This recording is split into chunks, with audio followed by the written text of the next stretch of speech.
इरियावय्य सूत्र। कल हमने इरियावय्य सूत्र की बात की थी, इसके अर्थ की बात की थी और तीन संपदा की भी बात की थी। तो सबसे पहले आज आपको इस सूत्र का अर्थ बोलना है। किसकी इच्छा है अर्थ बोलने की? जी, निशाबेन के जैन 96। बोलिए, आप बोलिए। प्रणाम गुरुजी। जी प्रणाम। इच्छा मतलब इच्छा पूर्वक, सह मतलब आज्ञा दीजिए, भगवान मतलब हे भगवान, इच्छा पूर्वक मुझे आज्ञा दीजिए हे भगवान।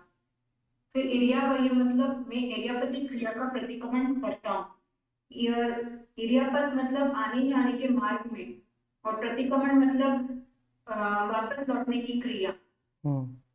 फिर इच्छा, चाहता हूँ, आपकी ये आज्ञा स्वीकृत करता हूँ। फिर इच्छा में, चाहता हूँ मतलब अपने अंतःकरण की भावना पूर्वक ये प्रतिक्रमण की क्रिया प्रारंभ करता हूँ। प्रतिक्रमण करने को। फिर इरियावय्याय विरहणाय, इरिया मार्ग में चलते समय हुई जीव विराधना का जो को भी विकृत हुई आराधना या दोष उसका मैं प्रतिक्रमण करता हूँ। फिर गमनागमने, कार्य प्रयोजन में या आते जाते वापस लौटते समय इसको जाते आते गमनागमन कहते हैं। पाणिकमने, प्राणियों को दबाने से, बियकमने बीज को दबाने से, हरियकमने हरी वनस्पति को दबाने से। ओस मतलब ओस की बूंदे, उत्तिंगा मतलब चींटियों के बिल, पणगा मतलब पंचवर्ण की खाई या फूलन, दगामट्टी मतलब कीचड़, और मकड़ा संताना समकमने मतलब मकड़ी के जाल आदि को दबाने से। मतलब जो भी ओस से लेकर संताना समकमने को सभी आदि को दबाने से जो कोई जीव विराधना हुई हो। जिमे जीवा विराय मतलब प्राणियों को उनको दबाने से मुझसे जो कोई दुखित हुए हो। विराय का मतलब मुझसे दुखित हुए। फिर एक इंद्रिय मतलब एक इंद्रिय वाले जीव, बेंद्रिय मतलब दो इंद्रिय वाले जीव, तेंद्रिय मतलब तीन इंद्रिय वाले जीव, चौरिंद्रिय मतलब चार इंद्रिय वाले जीव, पंचेंद्रिय मतलब पांच इंद्रिय वाले जीव मुझसे कोई जो दुखित हुए हो आते मार्ग में। फिर अभी मतलब पास से मरे हो या ठोकर से मरे हो। पत्तियां मतलब धूल से ढके हुए। लेजियम मतलब भूमि के कुचले गए। संगाय मतलब परस्पर शरीर द्वारा जीव टकराए हो। संगठिया मतलब थोड़ा या अल्प स्पर्श किया हो। पर्यावय मतलब उनको शारीरिक पीड़ा पहुंचे मतलब थोड़ी कष्ट पहुंचाए हो। इल्लामिया मतलब उनको कष्ट पहुंचाए हो मानसिक रीति मतलब उनका अंग भंग चेतन किया हो। उद्रव्य मतलब डराए हो या उनको भयभीत किया हो। खाना और मतलब एक स्थान से दूसरे स्थान पर उनको रखा हो। संगाय मतलब उनको फिराया हो एक स्थान से दूसरे स्थान पर। जीविया को अग्रव्य मतलब उनको प्राणों से रहित किया। दस्ता मतलब ऊपर के जो अत्याचार सब लगे हुए। मिच्छा मतलब मिथ्या, मी मतलब मेरा, और दुष्कृत मतलब दुखड़ा मतलब दुष्कृत या पाप, ये मेरे सब दुष्कृत मिथ्या हो।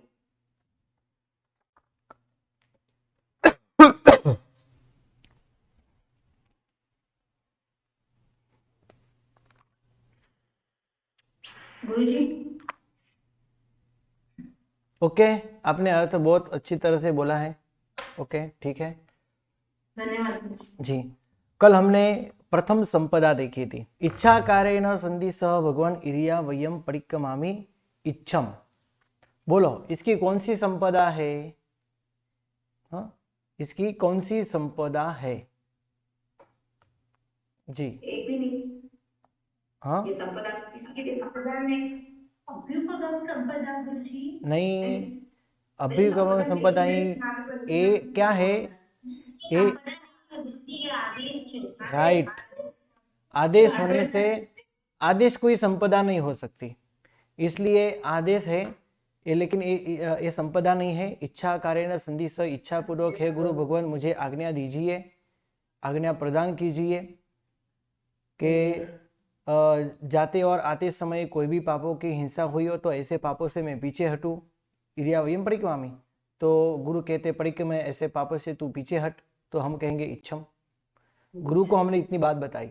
इसके बाद जाहिर में हमको बोलना है इच्छा में परिक्रम्यो, मैं मेरी इच्छा से, अभी खुद की इच्छा यहां प्रकट करनी है। पहले हमने गुरु की इच्छा प्रकट की, आपको आपकी इच्छा हो तो मुझे आज्ञा दीजिए, क्योंकि गुरु की इच्छा न हो और हम क्रिया करें तो ये इस क्रिया के अंदर ज्यादा फल हमको नहीं है। गुरु की इच्छा नहीं है तो हम करें तो ये गुरु की इच्छा बिना करने से हमको पापों का ही बन होगा, क्योंकि यहाँ पे गुरु की आज्ञा, प्रभु की आज्ञा का पालन है ही नहीं। इसलिए सबसे पहले गुरु की इच्छा हो तो आप मुझे आज्ञा दीजिए, तो मैं जाते आते समय जो भी पाप अभी हुआ हो तो ऐसे पापों से मैं पीछे हटूं। गुरु के परिक्र में हमको बोलना है इच्छम, गुरु के आदेश का हमने यहाँ पालन किया, इच्छम बोला। इसके बाद जार में भी एक बार बोलना है इच्छा में परिक्रम्योम, मैं मेरी इच्छा पूर्वक पापों से पीछे हटने की क्रिया करता हूँ, प्रतिक्रमण करने के लिए मैं इच्छा रखता हूँ। मेरी इच्छा है कि मैं प्रतिक्रमण करूं। ये प्रथम संपदा है। प्रथम संपदा के पद कितने हैं? 2 पद है। और इस संपदा का नाम क्या है? अभ्युपगम। अभ्युपगम यानी क्या? स्वीकार करना। अभ्युपगम यानी क्या? स्वीकार करना। क्या स्वीकार किया है यहाँ पे? कि यहाँ पे स्वीकार किया है मैं पापों से पीछे हट रहा हूं, मुझे पापों से पीछे हटना है। तो ये मैंने जाहिर में स्वीकार किया है, चतुर्वेद संघ के सामने स्वीकार किया है। इसलिए हमको ये सब बोलना होता है। कोई हमारे बदले कोई सूत्र बोलता है तो मन के अंदर हमको सूत्र बोलना है, मन के अंदर ऐसी भावना हमको प्रकट करनी है। तो इसमें एक बात बहुत अच्छी होती है, कौन सी? कोई सूत्र बोलता हो तो इसका अर्थ का चिंतन हम कर सकते हैं, लेकिन हम वो कुछ नहीं करते, जो नहीं करना है ना वो करते हैं। चलो वो तो सूत्र बोलेगा इसलिए मेरा प्रतिक्रमण इसके साथ हो जाएगा, तो बाजू वाले के साथ मैं गप्पा कर दूं, उसके साथ बातें कर लूं, तो ये बात बहुत गलत है। ऐसे समय हमको क्या करना है? ऐसे समय हमको लाभ उठाना चाहिए। और चलो वो सूत्र बोलता है तो इसके अंदर मैं संपदा का चिंतन करूं, इसके अंदर आते पद का मैं चिंतन करूं, इसके अर्थ का मैं चिंतन करूं, तो अवश्य हमको इस समय क्या करना चाहिए? ऐसे संपदा का ध्यान रखना चाहिए। तो अभ्युपगम संपदा मैं यहाँ पे जाहिर में चतुर्वेद संघ के सामने स्वीकार करता हूँ कि इच्छा में परिक्रम्योम, प्रतिक्रमण करने के लिए मैं इच्छा रखता हूँ। प्रतिक्रमण करना यानी पापों से पीछे हटना, राइट। ये प्रथम संपदा है अभ्युपगम, स्वीकार करना, इसका अर्थ है। अब संस्कृत पढ़ते हो तो संस्कृत के प्रेमी है इसके अंदर पाठ के अंदर, तो अभि प्लस उप प्लस गम गच धातु यानी स्वीकार करना, इसका अर्थ आप देख सकते हो पुस्तक के अंदर, अभि प्लस उप प्लस गम यानी स्वीकार करना। तो यहाँ पे इच्छा का स्वीकार किया है। हाँ, मैं मेरी इच्छा से प्रतिक्रमण करने का यहाँ पे स्वीकार किया है कि मैं प्रतिक्रमण कर रहा हूँ, वो भी मेरी इच्छा से। अभी यहाँ इच्छा न हो और हम प्रतिक्रमण करें तो भी हमको लाभ नहीं मिलता। गुरु की इच्छा है हम प्रतिक्रमण करें, लेकिन हमारी इच्छा ना हो, राइट, हमारी इच्छा ना हो तो हम प्रतिक्रमण करें तो इससे ज्यादा हमको लाभ नहीं मिलता। इसलिए इच्छा होना बहुत जरूरी है। आगे कहते हैं इरिया वही आए विराहना है। बोलो ये कौन सी संपदा है? ये पहली संपदा हुई, ये दूसरी संपदा है। हाँ, इसके अंदर भी हाँ जी, इसके अंदर भी हाँ दूसरी संपदा है, इसके अंदर भी 2 पद है और इस संपदा का नाम क्या है? निमित्त संपदा। मैं प्रतिक्रमण क्यों करता हूँ, मुझे क्यों इच्छा है प्रतिक्रमण करने की, तो मैंने यहाँ पे इसका कारण प्रकट किया है। इरिया वही आए विराहन आए, ये कारण मीनिंग ये है, इसलिए मैं प्रतिक्रमण कर रहा हूँ क्योंकि गमन आगमन करते समय बहुत पाप हमको लगता है, जीवों की हिंसा होती है।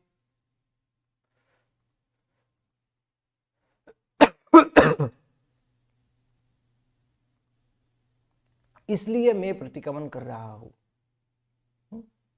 ये प्रतिक्रमण करने की इच्छा यह प्रकट हुई, क्यों हुई? इसका कारण निमित्त यानी कारण, हेतु या कारण भी कह सकते हैं। कारण, हेतु के निमित्त एक ही हुआ, तीनों का अर्थ एक ही है, पर्यायवाची शब्द है। आगे सामान्य से बताया कि गमन आगमन करते समय जो भी पाप मुझे लगे हो, कौन सी संपदा है? तीसरी संपदा। संपदा के पद कितने हैं? एक ही है। और संपदा का नाम क्या है? बोलिए। हाँ, सामान्य संपदा बोल सकते हैं या फिर ओघ संपदा बोल सकते हैं, ओघ हेतु संपदा। सामान्य से हेतु हमने यहाँ प्रकट किया है कि गमन आगमन करते समय, जाते आते समय मुझे कोई भी दोष लगा हो, कोई भी पंचेंद्रिय जीव आदि कुछ मर गए हो, उसके हाथ पैर आदि टूट गए हो। तो जो भी कुछ ऐसी विराधना हुई, जी बोलिए। मीन्स ओ और ग की ओ ग। ओ घ,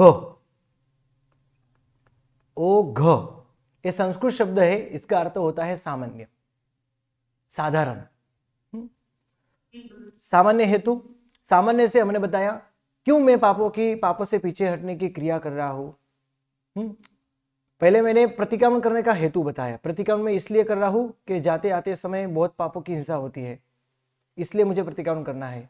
और इसके बाद सामान्य हेतु बताया कि जाते आते समय मुझे कोई भी ऐसे दोष लगे हो, मैंने बिना देखे चला, कोई चींटी आदि मेरे पैर के नीचे आई और उसके हाथ पैर आदि टूट गए या फिर वो मर गई, तो इसके बदले में यहाँ पे प्रतिक्रमण करता हूँ। सामान्य से इसका हेतु बताया। और आगे कहते हैं, अभी आगे बढ़ते हैं।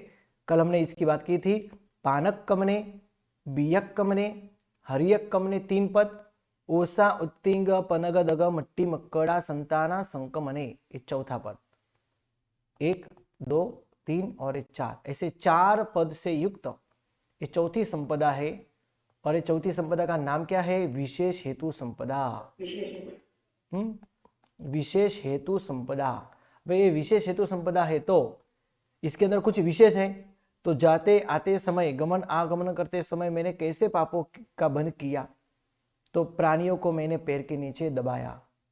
कोई बीच के अंदर जीव होते हैं तो उसको मैंने पैर के नीचे दबाया। हरियक कमने, बीच के अंदर हर पत्थर आदि भी आते हैं जिसके अंदर जीव है, मिट्टी आदि भी आती है, तो वो भी एक प्रकार के जीव ही है। और ऐसे जीवों को मैंने पैर के नीचे दबाया।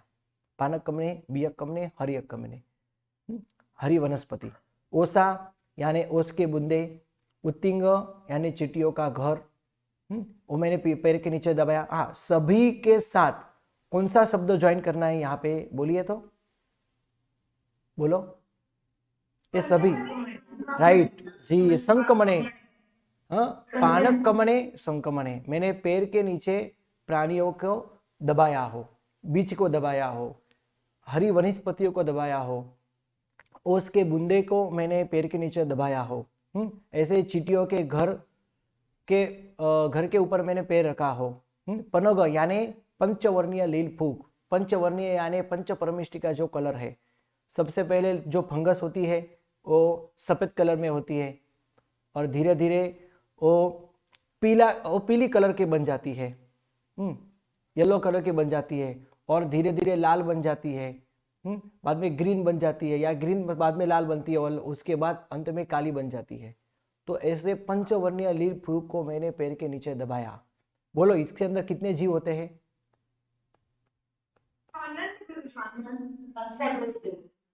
अनंत जीव होते हैं। घर के अंदर हम ऐसे भूल से हम भूल जाते हैं कि डब्बे के अंदर रोटी रखी है और भूल जाते हैं, और कल बाद में दूसरे दिन हम उठते हैं तो हमको पता चलता है अरे कल मैंने तो डब्बे के अंदर रोटी रखी थी। लेकिन रोटी की हालत ऐसी हो जाती है रात के अंदर उसको फंगस भी लग जाती है जो हमको आंखों से दिखाई भी नहीं देती, इतनी सूक्ष्म सफ़ेद कलर की होती है। रोटी भी सफ़ेद ही होती है, इसके ऊपर फंगस भी आ जाती है, हमको पता भी नहीं चलता और हम कहाँ भी फेंक दे, किसी के पैर के नीचे आ जाती है तो कहाँ किसी के गाड़ी आदि के नीचे आ जाती है तो कितना पाप हमको लगता है। अनंत अनंत जीवों को मारने का पाप लगता है, इसलिए हमको बार बार ये इरियावय सूत्र करना चाहिए। आगे कहते हैं, क्या बोलते हैं? पणग पंचवर्णीय लील फूक को मैंने पैर के नीचे चंकमणे संकमणे यानी पैर के नीचे मैंने दबाया। दगमट्टी, दगमट्टी का अर्थ क्या हुआ? कीचड़, कीचड़ के अंदर मैंने पैर रखा। इसका भी मैंने पाप आपको बताया था, इसके अंदर कितने भयंकर पाप है, क्योंकि इसके अंदर मिट्टी का यानी पृथ्वी का जीवों का भी पाप है, अपकाय जीवों का भी पाप है। अपकाय के अंदर यानी पानी के साथ जो क्षुद्र जंतु होते हैं, जो हम बैक्टीरिया कहते हैं, है ना हमारी भाषा में, तो ऐसे बैक्टीरिया छोटे छोटे इतने क्षुद्र जंतु होते हैं जिसको कभी आंखों से दिखाई भी नहीं देते, ऐसे सूक्ष्म जीव भी कीचड़ के अंदर मिक्स हो जाते हैं। कितने सारे जीव फंस जाते हैं, मर जाते हैं और इसके अंदर हम पैर रख के आनंद लेते हैं। या किसी का पैर पड़ गया हो तो हम आनंद लेते हैं। तो ऐसे आनंद में हम कितने अनंत अनंत कर्मों का बंध कर लेते हैं। इसलिए दगमट्टी यानी कीचड़ के अंदर हमने पैर रखा हो, इससे मुझे कोई भी पाप का बंध हुआ तो मिच्छामि दुक्कडम। आगे कहते हैं मकड़ा संताना, यानी मकड़ी के जाले, और इसके साथ इसके जैसे ही अन्य किसी के जाल आदि हो, अन्य किसी का घर आदि हो, तो उसको हमने तोड़ा, उसको हमने इसके ऊपर हमने पैर आदि रखा, तो इससे हमको जो भी पाप लगा हो, यानी अंत में संकमणे। तो ऐसे चौथी संपदा है और विशेष हेतु इसका नाम है, 4 पद वाली है और इसके अंदर ऐसे 4 पद बताए हैं। ये हमारी चौथी संपदा हुई। आगे बढ़ते हैं। जेमे जीवा विराहिया, ये है 5वीं संपदा। और इसके अंदर पद कितने हैं जी, बोलो? एक ही पद है, यानी इसके अंदर हमको कभी बीच में रुकना नहीं है।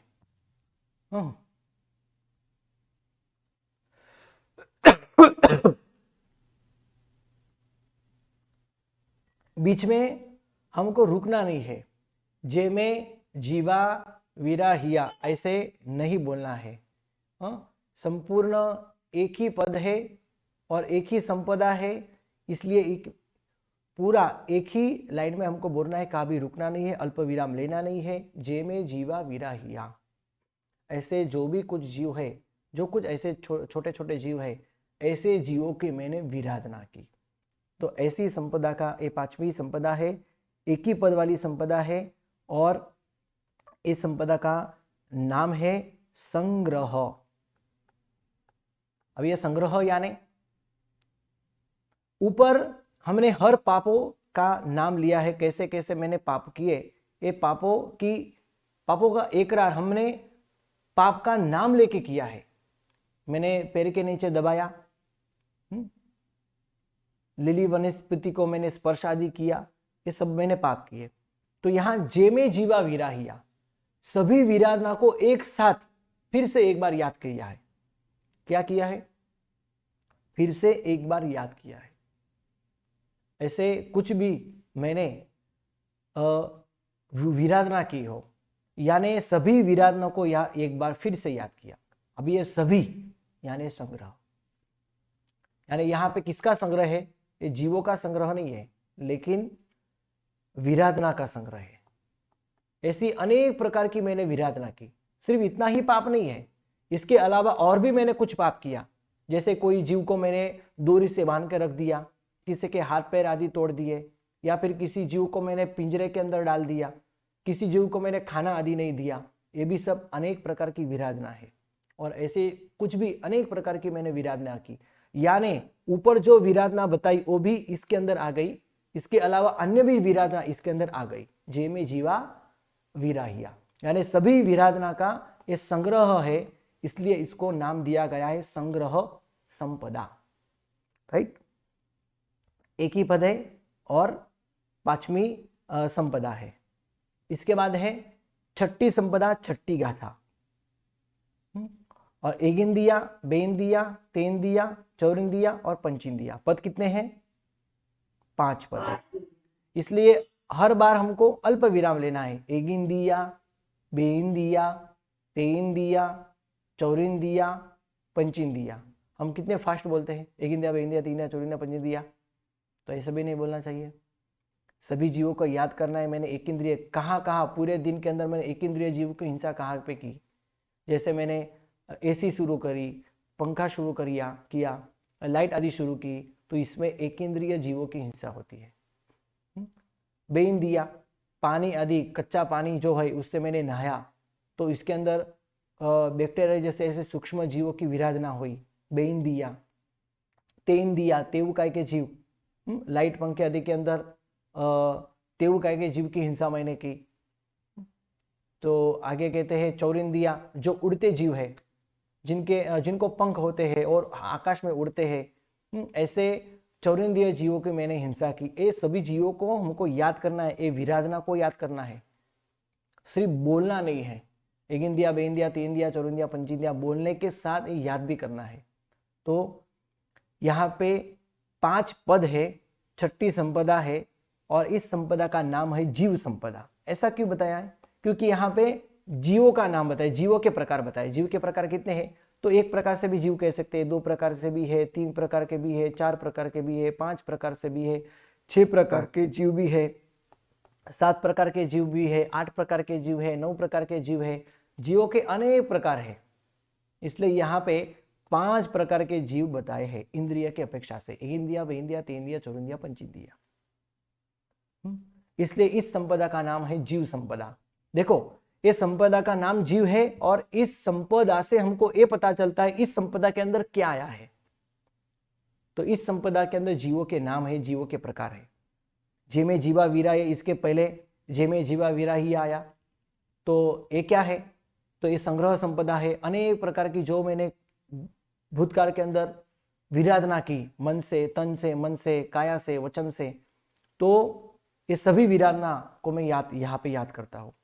और अंतिम चरण में तत्सम इच्छामि दुक्कडम, उसको मैं ऐसे पापों से मैं पीछे हटता हूँ, ऐसा मेरा ये पाप मिथ्या हो जाए, ऐसी भावना यहाँ पे गुरु के सामने प्रकट हम करते हैं। तो आगे कहते हैं अभी 7वीं गाथा। गाथा 1 है, उसकी 7वीं संपदा है और इसके अंदर पद 11 है। अभिहया, वत्तिया, 3 लेसिया, 4, 5, 6, 7, 8, 9, 10 और 11। एक एक पद की सभी 11 पद की एक संपदा है, 7वीं संपदा। और ये विराधना का मतलब ये संपदा का नाम क्या है? विराधना संपदा। विराधना मैंने ऐसी विराधना की। इसके पहले जीवों के प्रकार है ना, तो जीवों के प्रकार है इसलिए जीव संपदा। इसके पहले विराधना का संग्रह है इसलिए संग्रह संपदा। और यहाँ पे ऐसी ऐसी मैंने विराधना की, तो यहाँ पे विराधना नाम की संपदा है। तो अभिहया, वत्तिया, लेसिया, अर्थ तो मैंने करवा दिया आपको। संघाइया, संघट्टिया, परियाविया, किलामिया, उद्दविया, ठाना ओ ठानम संकामिया, जीविया ओ वव्रविया, तत्सम इच्छामि दुक्कडम। यहाँ पे अर्थ भी पूर्ण हुआ, यहाँ पे सूत्र भी पूर्ण हुआ, यहाँ पे सभी संपदा भी पूर्ण हुई। और इसके साथ शास्त्र के अंदर इसके साथ 8वीं संपदा भी बताई गई है। कौन सी? तो तस्य उत्तरी सूत्र की।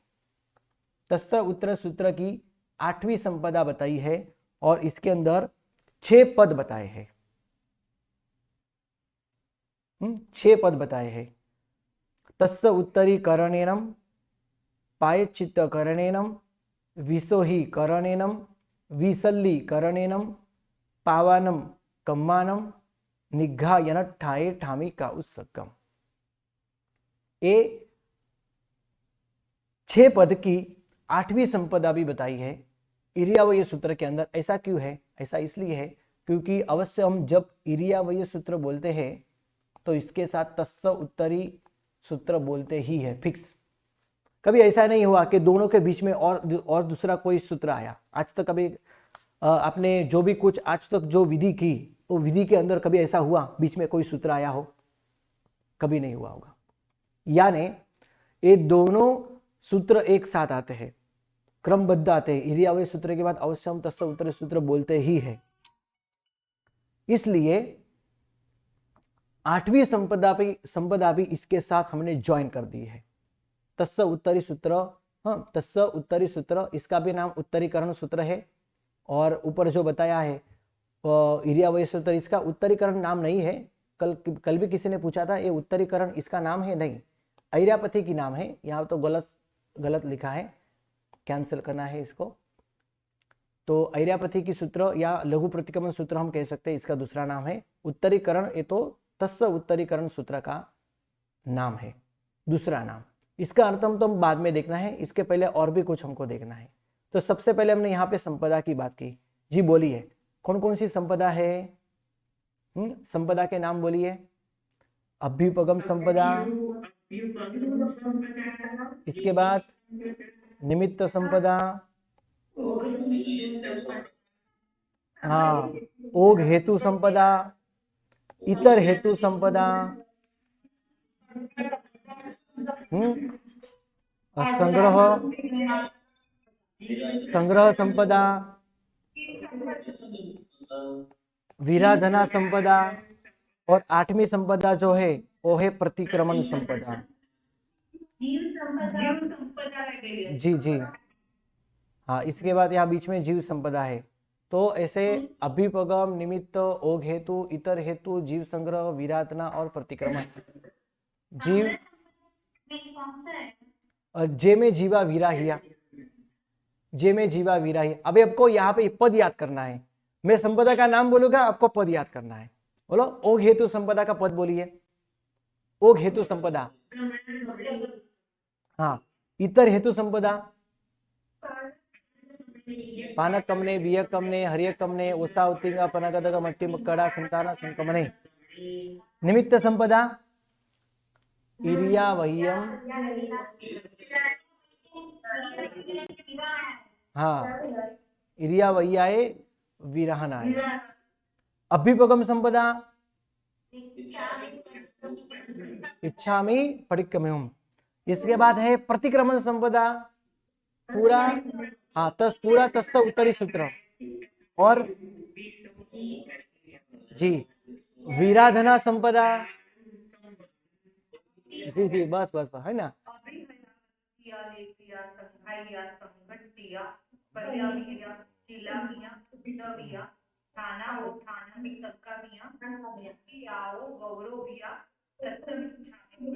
हाँ, ओके, सही बात, अच्छी बात है। ऐसे ये, हाँ, आपको आ गया है ना। तो आपको याद रखना है अभी, परीक्षा के एग्जाम में अंदर मैं ये अवश्य आपको पूछूंगा, इसलिए तैयार रखना। अभ्युपगम, निमित्त, ओघ हेतु, इतर हेतु, संग्रह संपदा, जीव संपदा, विराधना संपदा और प्रतिक्रमण संपदा। प्रतिक्रमण संपदा की हम आगे बात करने वाले हैं, 8वीं संपदा है, इसके साथ ज्वाइन कर दी गई है। तो प्रतिक्रमण सूत्र यानी तस्स उत्तरी सूत्र की बात हम आगे करेंगे। तो यहाँ पे इरियावय सूत्र की कितनी संपदा हुई? 7 संपदा हुई।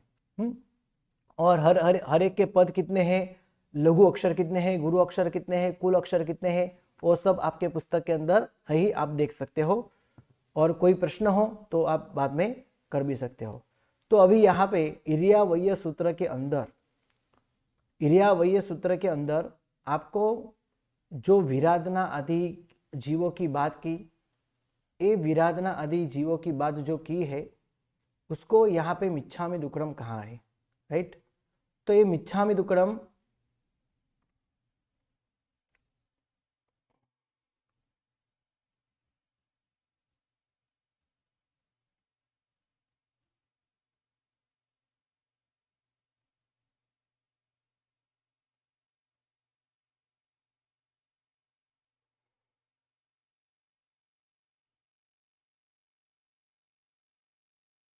इरियावय सूत्र के अंदर आपको बताते हैं 18,24,120 भांगा बताते हैं।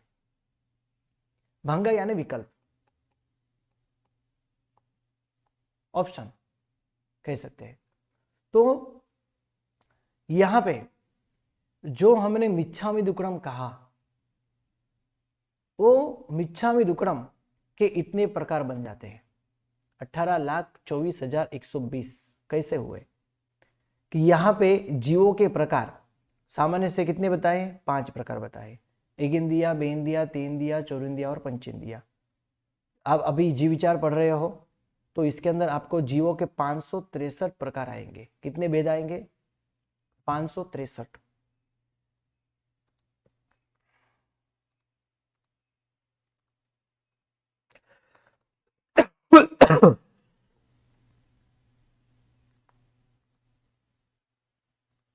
जीव विचार के अंदर आपको जीवों के 563 भेद बताए हैं। और इस शास्त्र के अंदर जिन शास्त्र के अंदर ये 563 भेद बहुत ही प्रसिद्ध है। आपको जिसने जो विचार किया है उसको तो ये 563 भेद कैसे होते हैं वो तो पता ही होगा, तो भी मैं सामान्य से आपको बताता हूँ। एकेंद्रिय जीवों के 22 प्रकार है, विकलेंद्रिय जीवों के 6 प्रकार है, नारकी के 14 प्रकार है, त्रियंश पंचेंद्रिय के 20 प्रकार है, इसके बाद मनुष्य के 303 प्रकार है और देवताओं के 198 प्रकार है। ये सब मिलके 563 भेद बनते हैं। आपके 22 प्रकार तो हो गए हैं, शायद अभी विकलेंद्रिय जीव के प्रकार चलते होंगे। इसके बाद आपको पंचेंद्रिय त्रियंश के भेद आएंगे, इसके बाद नारकी के, मनुष्य के और देवताओं के भेद आएंगे। तो टोटल मिला के 563।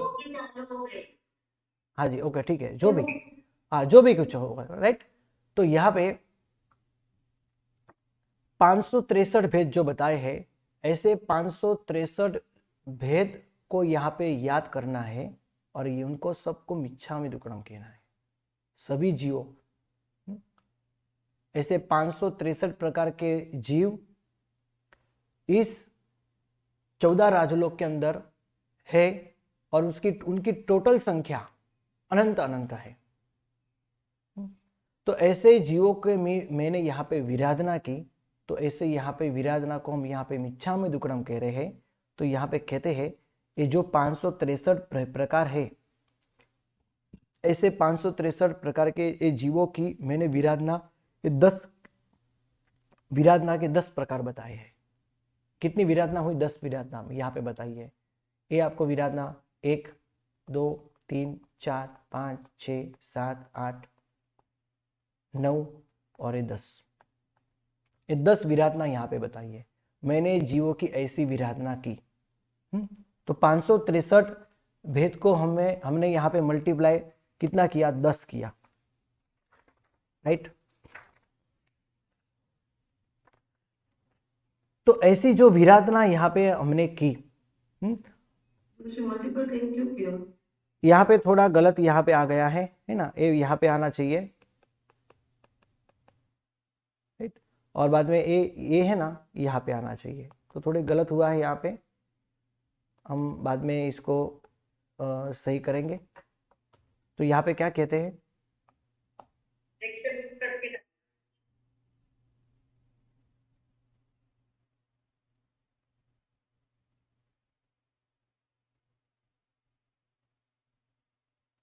तो यहाँ पे कहते हैं ये 563 जो भेद है उसको हमने राग और द्वेष से, जो हमने विराधना की ना, कभी कभी राग से करते हैं तो कभी कभी द्वेष से करते हैं। ये विराधना हम कभी कभी राग से या कभी कभी द्वेष से करते हैं। इसके बाद कहते हैं ये जीवों की विराधना मैंने राग से और द्वेष से की और ये 10 प्रकार की, यानी मल्टीप्लाई 2 मल्टीप्लाई 10 प्रकार जो हमें अभी बताई, ये 10 प्रकार की मैंने विराधना की। आपके पुस्तक के अंदर आप देख सकते हो। और मैंने की मन से, वचन से और काया से की। मन से, वचन से और काया से की मैंने की, करवाई, और जो करते थे ऐसे पापों की मैंने अनुमोदना भी की। तो मल्टीप्लाई और 3 भूतकाल में की होगी, भविष्य काल में हम करेंगे, और वर्तमान काल में अभी मैंने की हो, बहुत नजदीक के समय मैंने की हो, यहाँ पे मैं करता हो, तो और मल्टीप्लाई 3 कर दो।